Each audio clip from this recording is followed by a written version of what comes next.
Good morning students. हम पढ़ रहे थे एडमिशन ऑफ पार्टनरशिप क्लास 12 का। तो उस एडमिशन ऑफ पार्टनरशिप में एडजस्टमेंट ऑफ कैपिटल के बारे में थोड़ा सा हम लोग पढ़ रहे थे, किस तरह से करना है।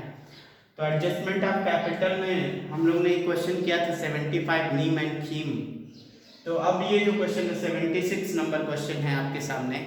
उस 76 नंबर क्वेश्चन को हम लोग यहाँ पे करना है। 76 नंबर क्वेश्चन पे यहाँ पे करना है। तो देखेंगे सबसे पहला काम तो इसका बनाना होता है। हम लोग को दिया है X and Y are the partner, profit sharing ratio 1:2, their balance sheet at 31 March 2010 as the follows. कहता क्रेडिटर दिया है, उसके बाद से कैश दिया है, स्टॉक, फर्नीचर, पेटेंट, ये सारी चीजें दी हुई हैं। फिर लिखा है they agreed to admit Z for 1/5 share from 1 April 2010 on the following terms. कुछ टर्म दिए, कंडीशन दिए। कहता था goodwill of the firm is valued 60,000, provision for doubtful debts, patent, stock, मतलब यहाँ से वैल्यू बात देनी शुरू होगी किसकी, रिवैल्यूएशन की। तो सबसे पहला काम हम रिवैल्यूएशन अकाउंट ही बना लेते हैं। और रिवैल्यूएशन अकाउंट में सबसे पहला बात बोला है कि सेकंड वाला point, provision for bad to be raised by 1500। कह रहा प्रोविजन फॉर जो बैड डेट है वो 1500 से बढ़ा दिया गया। पहले 500 है, 1500 से बढ़ा दिया गया तो कितना हो गया, 2000 रुपए का। तो ये हो गया मेरा प्रोविजन फॉर डाउटफुल डेट्स, कितने का, 2000 रुपए का। 2000 रुपए का हमारा प्रोविजन फॉर डाउटफुल डेट्स हो गया। कितने का आया ये, 2000 रुपीज का। फिर उसके बाद क्वेश्चन ने कहा है कि पेटेंट आर वैल्यूलेस। तो जो मेरा पेटेंट है 8000 का एसेट है मेरा और वैल्यू लेस हो गया तो हमारे लिए नुकसान है, क्योंकि उसकी वैल्यू में क्या आ गई, कमी आ गई। फिर उसके बाद नेक्स्ट पॉइंट बोलता है स्टॉक बी रिड्यूस बाय 10%। तो हमारा स्टॉक 1,20,000 है, एसेट की वैल्यू रिड्यूस होती है तो लॉस होता है, इसलिए losses and expenses are debited. तो 12,000 रुपए, 1,20,000 का 10%। फिर बात है यहाँ पे कहता है outstanding expense be increased by 6,000। Outstanding का खर्चा मतलब लाइबिलिटी 6,000 से बढ़ानी है तो 6,000 रुपीज से हम लोग क्या कर दिए, इंक्रीज कर दिए। फिर उसके बाद कहता है अनफोर्सीन लाइबिलिटी। अनफोर्सीन लाइबिलिटी के बारे में यहाँ पे बोल रखा है 2500 to be provided. Unforeseen liability एक ऐसी लाइबिलिटी है जो दिख नहीं रही थी लेकिन अब पता चल गई, तो अनफोर्सीन लाइबिलिटी है मेरा कितने का, 2500 का। अब बात कोई भी पॉइंट दिया नहीं है रिवैल्यूएशन का। 6 वाला पॉइंट तो कैपिटल अकाउंट से रिलेटेड है और फर्स्ट वाला पॉइंट तो ये सारे रिवैल्यूएशन के पॉइंट थे, हमने लिखा, ये सारे हमने जोड़ दिया तो 30,000 आया।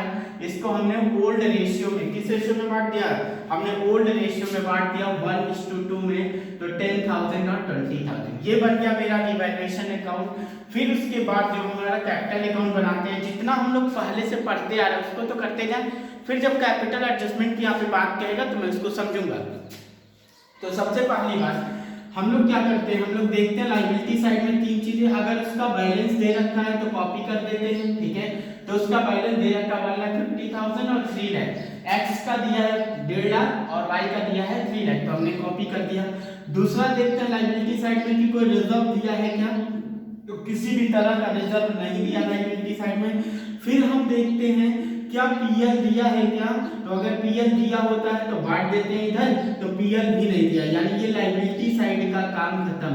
अब फिर आते हैं एसेट साइड में, क्या देखते हैं, एसेट साइड में सबसे पहला काम तो गुडविल देखते हैं। अगर गुडविल दिया है तो हम लोग उसको ओल्ड पार्टनर्स को ओल्ड रेशियो में बांट देते हैं, तो नहीं दिया है। दूसरा चीज देखते हैं एडवर्टीजमेंट सस्पेंस दिया है क्या, अगर दिया है तो उसको फिर से इस साइड में बांट देते हैं। और तीसरा देखते हैं क्या पीएल दिया है क्या, तो पीएल भी नहीं दिया है, तो यानी ये हमारा एसेट साइड की बातें हो गई। ये 3 बातें लायबिलिटी साइड में चेक करते हैं और 3 बातें एसेट साइड में। हमारा बैलेंस शीट का काम इसमें खत्म हो गया। अब हम नीचे पढ़ते हैं पॉइंट, कहता है they agree to admit Z 1/5 share for 1 April 2010। 1 April 2010 को 1/5 के लिए जेट एडमिट होता है, ठीक है। आगे कहता है goodwill of the firm be valued 60,000 at Z bring his share of the premium of goodwill in cash. कहता है पूरे फर्म की जो गुडविल है वो 60,000 रुपीज वैल्यू की गई है, 60,000 रुपए वैल्यू की गई है। और कहता है वो जो गुडविल का पैसा है वो कैश में लेकर के आएगा, ठीक है। अगर कैश में लेकर के आएगा तो सही है। आप बताएंगे जरा 60,000 पूरे फर्म की गुडविल है तो 1/5 के लिए कितना लाएगा, 12,000 आ जाएगा। 12,000 रुपए की इसकी प्रीमियम ऑफ गुडविल होगी। अब इस प्रीमियम ऑफ गुडविल को हम किस रेशियो में बांट देते हैं? इसको हम सैक्रिफाइसिंग रेशियो में बांट देते हैं और हम लोग कैलकुलेट करेंगे सैक्रिफाइसिंग रेशियो तो 1:2 ही आएगा। क्यों? हमने बताया था अगर कोई कंडीशन ना दिया हो तो हमारा वो रेशियो क्या बन जाता है? सैक्रिफाइसिंग रेशियो बन जाता है। तो 1:2 यानी इस 12,000 को 1:2 में बांट देंगे तो दूसरा पॉइंट प्रीमियम ऑफ गुडविल, पहला ये छाप दिया बैलेंस शीट से, दूसरा प्रीमियम ऑफ गुडविल का दिया है तो हमने 4,000 और 8,000 रुपए यहाँ पे 12,000 को 1:2 में बांटा तो 4,000 और 8,000 आ गया। फिर उसके बाद जो हम लोग को पढ़ना है, हम लोगों ने पहला पॉइंट पढ़ा और इसका यहाँ पे ट्रीटमेंट हो गया। फिर दूसरा, तीसरा, चौथा, पांचवा, फिफ्थ और 6 पॉइंट तक रिवैल्यूएशन का पॉइंट है। तो रिवैल्यूएशन के प्रॉफिट एंड लॉस पे ये लॉस है क्रेडिट साइड में, तो यहाँ डेबिट साइड आ जाएगा। टू रिवैल्यूएशन में हम लोग क्या कर देंगे? 10,000 और 20,000 को लिख देंगे एक्स और वाई में। बात खत्म हो गई। उसके बाद हम लोग पढ़ते हैं लास्ट वाला पॉइंट, कहता है Z to brings in capital, ये इंपॉर्टेंट है। कहता है Z brings in capital equal to 1/5 to the combined capital of X and Y. कहता है एक्स और वाई का जो कैपिटल है, कंबाइंड कैपिटल मतलब दोनों के कैपिटल को जोड़ के उसका 1/5 जेड लाएगा, उसका 1/5 जेड लाएगा। तो देखेंगे कंबाइंड कैपिटल कितना आएगा। इसको 1,50,000 और 4,000, 1,54,000 में से 10,000 माइनस करेंगे तो कितना बचेगा? 1,44,000।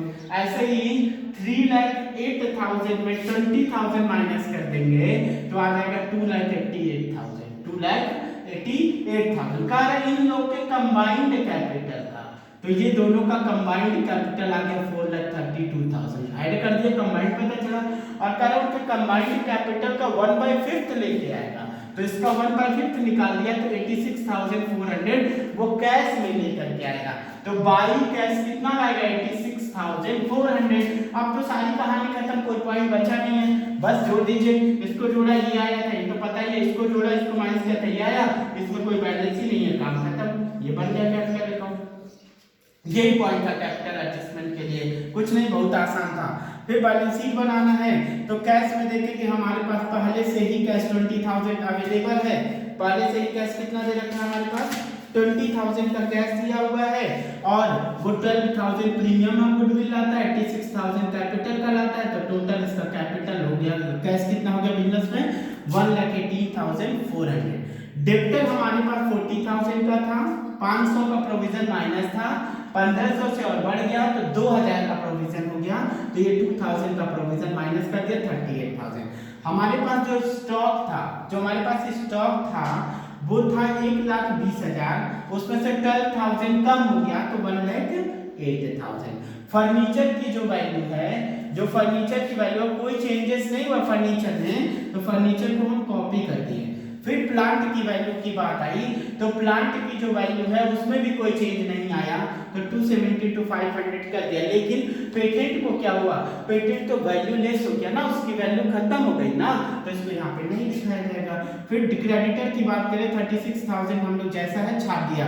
आउटस्टैंडिंग एक्सपेंस उसने बताया है बढ़ गया है, 4,000 का था 6,000 से बढ़ गया तो 10,000 हो गया। अनफोर्सिंग लायबिलिटी 2,500 का ही हमको पता ही चल गया, छाप दिया। फिर कैपिटल छाप दिया, दोनों साइड जोड़ दिया, बन गया क्या क्वेश्चन। क्वेश्चन में कुछ नहीं है, सिर्फ कैपिटल एडजस्टमेंट के नाम पे सिर्फ एक पॉइंट है, उस पॉइंट को हमको अंडरस्टैंडिंग बनानी पड़ेगी, वो कह क्या रहा है, जो कह रहा है उसके हिसाब से कर दो। जैसे ये कह रहा था combined capital of X and Y, यानी एक्स और वाई की कैपिटल को जोड़ो, उसका 1/5 निकाल दो, आंसर आ गया। तो ये क्वेश्चन बहुत आसान है। अभी हम लोग नेक्स्ट वीडियो में नेक्स्ट क्वेश्चन कर लेते हैं।